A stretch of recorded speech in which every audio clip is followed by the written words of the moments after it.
देवो हृदये ममास्ताम्। अर्थात आचार्य भगवत कहते हैं क्रोड़ी प्रकाशेश शरीर वर्गा, अर्थात जिन्होंने अपने आदि राग द्वेष आदि का त्याग कर दिया है। किसका त्याग कर दिया है? राग और द्वेष का त्याग कर दिया था, जिनको अपने आदि कर दिया। राग द्वेष के लिए शत्रु की उपमा दी है। यदि संसार में सबसे बड़ा शत्रु यदि इस जीव का कोई है तो वह है राग और द्वेष। और जब राग और द्वेष रूपी शत्रु को जिन्होंने अपने अधीन कर लिया है, जो अतीन्द्रिय है, ना संति दोषा, और जिनके अंदर में कोई दोष शेष नहीं है, निरिंद्रियो ज्ञान मयो न पाया, जिनमें जो सर्व अपायों से रहित हैं, अनिंद्रिय हैं। इंद्रियां कितनी होती हैं? और उन 5 इंद्रियों के विषयों से जो रहित हो चुके हैं, ऐसे सिद्ध परमेश्वरी के लिए हम नमस्कार करते हैं। और वे देव सादेव देवो हृदये ममास्ताम्, वे देव सदा मेरी हृदय रूपी वेदी पर आकर के विराजमान हुए। आचार्य भगवत कहते हैं कि राग और द्वेष, क्या कह रहे हैं यहाँ पर? राग और द्वेष। कल इंद्रियों के विषय में हम चर्चा कर चुके थे। अब उसके बाद में आया ज्ञानमयी। क्या शब्द आया है? जो ज्ञानमयी है। तो जो भगवान होने वाला आत्मा है, अर्थात जिस जीव ने तीर्थंकर प्रकृति का बंध कर लिया है, ऐसा जीव जन्म के साथ ही 3 ज्ञानों का धारी होता है। कितने ज्ञानों का धारी होता है? 3 ज्ञान। 3 ज्ञान कौन कौन से? मति ज्ञान, सिद्ध ज्ञान और अवधि ज्ञान। अब भगवान के पास में अवधि ज्ञान होता तो है, जीव के पास में अवधि ज्ञान होता तो है, लेकिन कभी भी वे उस अवधि ज्ञान का उपयोग, यदि वे उस अवधि ज्ञान का उपयोग करने लगेंगे तो फिर वे मोक्ष मार्ग की यात्रा प्रारंभ नहीं करते। आचार्य भगवत कहते हैं हमें भी अतीन्द्रिय होना है। क्या होना है? अर्थात इंद्रियों के विषयों से रहित होना है। तो आचार्य भगवत कहते हैं कि आचार्य भगवत उमा स्वामी महाराज ने प्रथम कारिका मोक्ष मार्गस्य नेतारं भेदारं कर्मभूषणा ज्ञातारं विश्व तत्त्वानां वंदे सद्गुण लीला।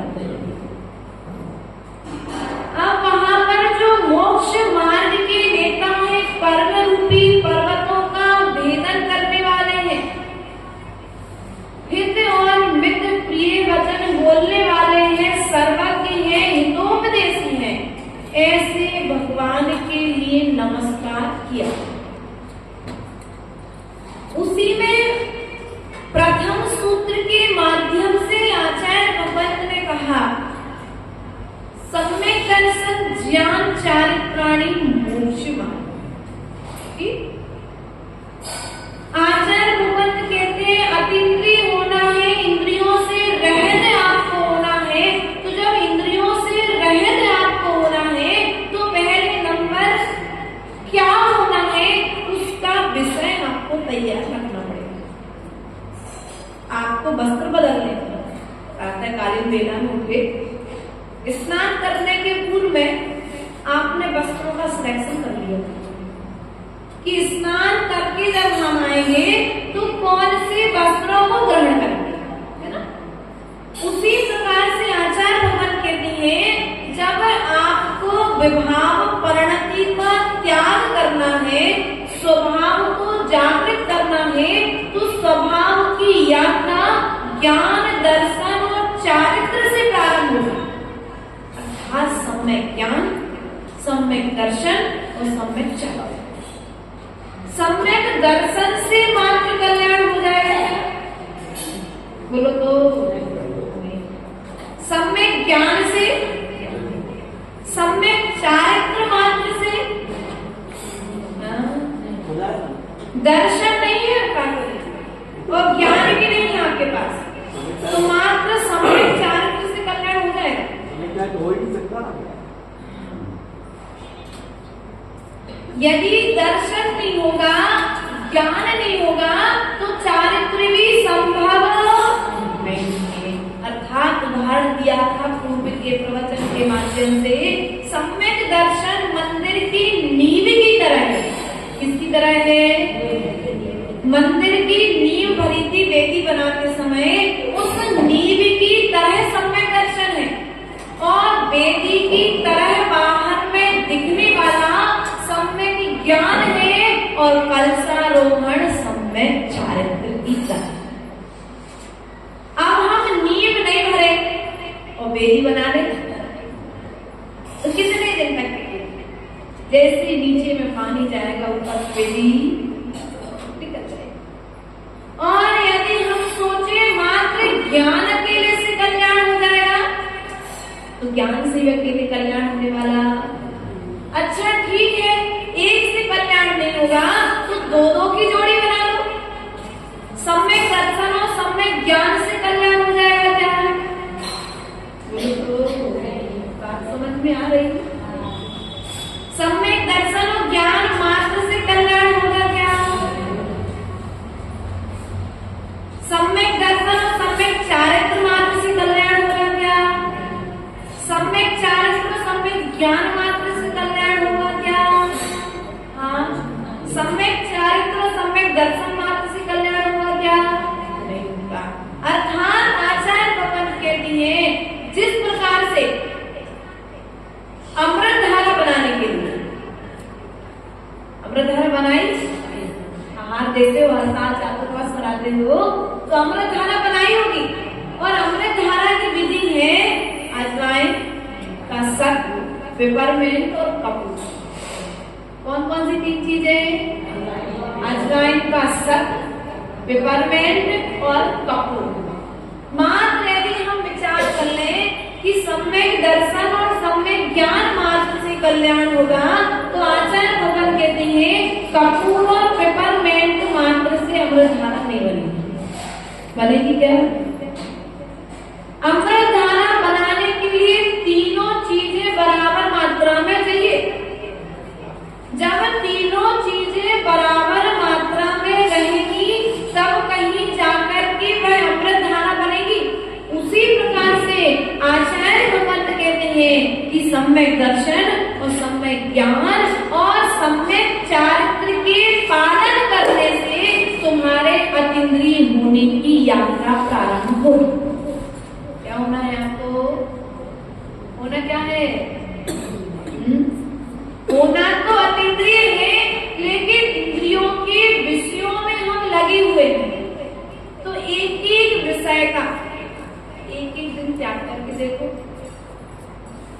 एक एक घंटे का त्याग करके देखो।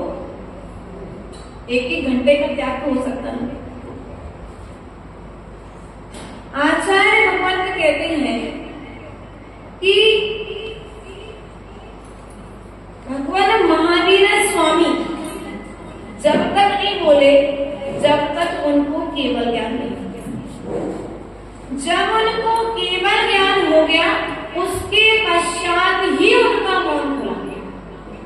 तो कम से कम हम अधिक समय तक मौन नहीं ले सकते, तो कम से कम अतीन्द्रिय होने के लिए 24 घंटे में 1 घंटे का मौन, तो 1 घंटे का मौन हम 24 घंटे स्वाध्याय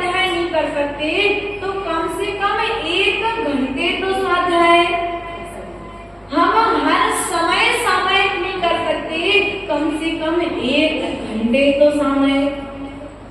हम 24 घंटे मंदिर में नहीं रह सकते, तो कम से कम 1 घंटे, कितने घंटे? 1 घंटे पूर्ण मनोयोग के साथ। ऐसा नहीं कि मन बाहर में है और आकर के बैठ गए मंदिर में, मन दुकान में है और आकर के बैठ गए प्रवचन सभा में, तो आचार्य भगवान कहते हैं कोई असर होने वाला, परिवर्तन होने वाला नहीं है। अतीन्द्रिय यदि होना है, जिसने जितने गौर से, उपयोग से, स्थिरता से, एकाग्र चित्तता से, आप कोई नाटक देखते हो ना, टीवी तो देखते हो, सब देखते ना, घर घर की कहानी सबको याद हो। जितनी एकाग्र चित्तता से आप टीवी को देखते हो और उस 20 मिनट और 30 मिनट की उस रील में उन्होंने क्या बताया है, उस रील को आप जैसा का तैसा दूसरे को समझा सकते हो, है ना, उपयोग कर पाते हैं। आचार्य भगवान कहती है जितने उपयोग के साथ में आप टीवी देख रहे हो, या जितने उपयोग के साथ में आप रोटी बनाते हो, जितने उपयोग के साथ में आप पैसा गिनते हो, उतने उपयोग के साथ में, उतनी स्थिरता के साथ में, उतनी सावधानी के साथ में सामायिक करने बैठ जाओगे तो अतीन्द्रिय होने की यात्रा प्रारंभ। कब से करना प्रारंभ हो? कल से नहीं, आज से। क्योंकि एक एक दिन तुम्हारे जीवन का कम होता चला जा रहा है। वह चक्रवर्ती जिसे अपने सौंदर्य का अहंकार, मुझसे सुंदर कोई दूसरा नहीं इस पृथ्वी पर, उसे सौंदर्य के अहंकार को तोड़ने के लिए स्वर्ग के देव आए। उसके सौंदर्य की चर्चा स्वर्गों में चल रही है चक्रवर्ती की। तो देवों के मन में विचार आया, ये जो सौंदर्य की चर्चा चल रही है, उस चक्रवर्ती को हम भी तो साक्षात्कार देखने जाएं। तो स्वर्ग से 2 देव आए और वे दोनों देव जाकर के पहुंचे राजमहल में, और जैसे ही चक्रवर्ती के महल में पहुंचे तो कोतवालों से ज्ञात हुआ कि चक्रवर्ती अभी स्नान कर रहा है। तो उन दोनों देवों को रोक दिया गया, लेकिन देवों के मन में तो उत्सुकता थी, तो उन्होंने विक्रिया से अपना सूक्ष्म रूप बनाया और सूक्ष्म रूप बना करके उस स्नान गृह में प्रवेश कर गए। और जैसे ही उन्होंने उस चक्रवर्ती को देखा, उन्होंने देखा वास्तविकता में यह चक्रवर्ती बहुत सुंदर है। इसके तल पर पड़ी हुई है पानी की बूंदें एक मोती के सम चमक रही हैं, जैसे कमल के पत्ते पर पड़ी हुई बूंदें सूर्य के प्रकाश से मोती की तरह चमकती हैं। आदि आदि वे परिकल्पना करने लगे और वापस आ गए। और जैसे ही दरबार में पहुंचे तो चक्रवर्ती तैयार होकर के दरबार में विराजमान था। और जैसे ही उन देवों ने चक्रवर्ती को देखा और नमस्कार किया, तो चक्रवर्ती ने पूछा कि आप यहाँ किस प्रयोजन से? तो देवों के मुख से स्वतः ही निकल गया, जो पहले था वो अब नहीं। क्या कह दिया बिना? जो पहले था वो अब। चक्रवर्ती ने कहा जो पहले था वो अब नहीं। आपके कहने का तात्पर्य क्या है? तो देव कहते हैं 1 गिलास पानी लाया जाए। क्या लाया जाए? 1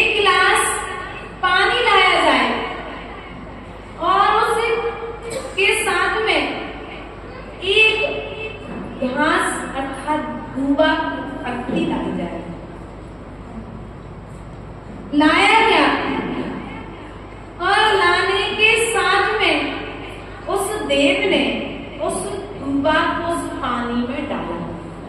क्या किया?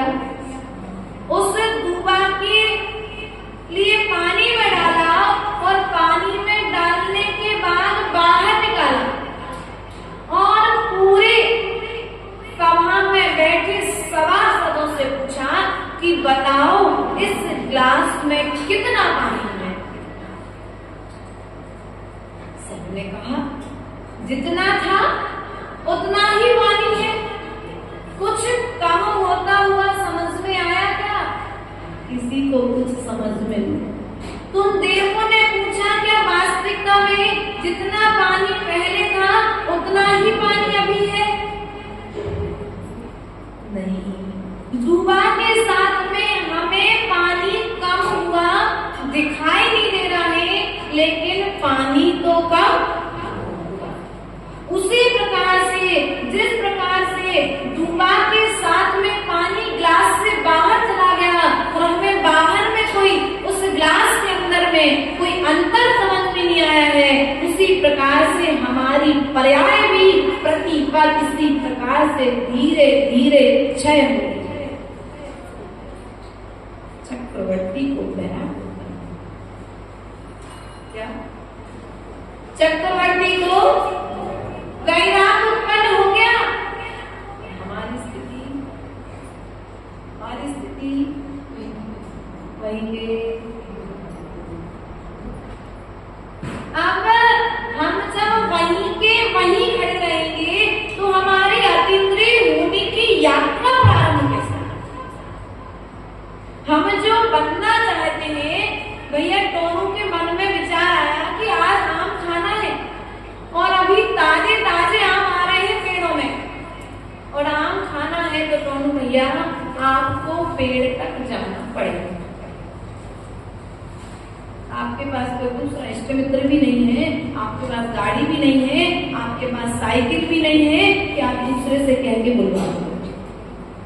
अब जब स्वयं जब जाओगे तब उस आम के रस को ले पाओगे।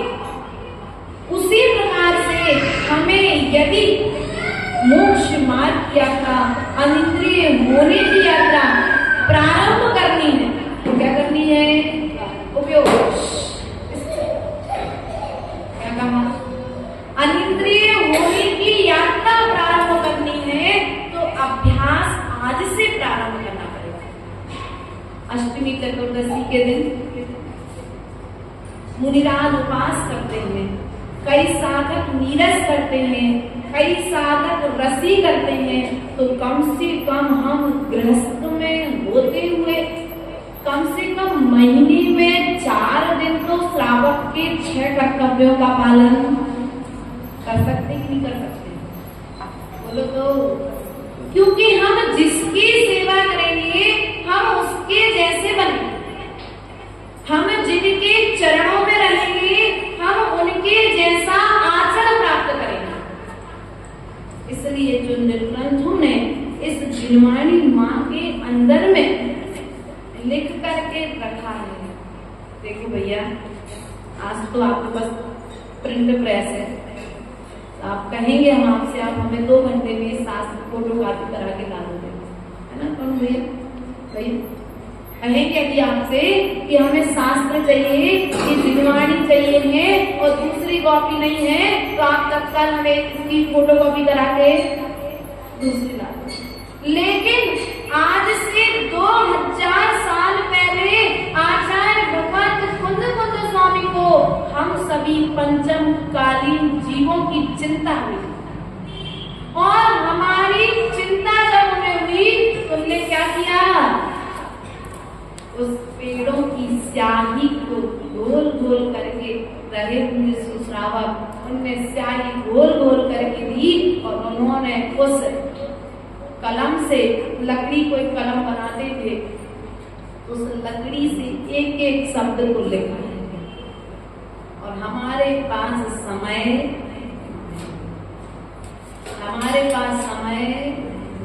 ना जिनवाणी पढ़ने के लिए समय है और ना जिनवाणी सुनने के लिए समय है। अब आचार्य भगवान कहती है जब जिनवाणी सुनने और पढ़ने का समय नहीं है तो आचरण काल में तुम्हारे पास आएगा नहीं, और आचरण जब तुम्हारे आचरण में परिवर्तन नहीं आएगा तो कल्याण भी 3 काल में होगा। यदि सुख चाहते हो तो आचार्य भगवंत कहते हैं अतीन्द्रिय होना चाहिए, ज्ञानमयी होना चाहते हो। क्या होना चाहते हो? सम्यक ज्ञानी होना चाहते हो, केवल ज्ञान प्राप्त करना चाहते हो तो आचार्य भगवंत कुंद कुंद स्वामी ने रयण सार ग्रंथ के अंतर्गत कहा है कि अध्ययन से ज्ञान, अध्ययन से ज्ञान होता है, ज्ञान से ध्यान होता है, और ध्यान से केवल ज्ञान की सिद्धि होती है। अब आपको जो चाहिए है आप वो करने के लिए स्वतंत्र हैं, तो प्रयास करिएगा। अतीन्द्रिय की यात्रा प्रारंभ हो तो वह यात्रा प्रारंभ होगी जिनवाणी के स्वाध्याय से, मात्र ज्ञान से, मात्र दर्शन से और मात्र चारित्र से कल्याण होने वाला नहीं है। कल्याण इन तीनों की एकता से होगा। तो प्रयास और पुरुषार्थ करें, अपनी शक्ति के अनुसार जिनवाणी का आचरण पालन करना ही हम श्रावकों का, आप श्रावकों का धर्म है। बोले परम पूज्य आचार्य गुरुवर स्वर्ण विभव सागर जी महाराज की।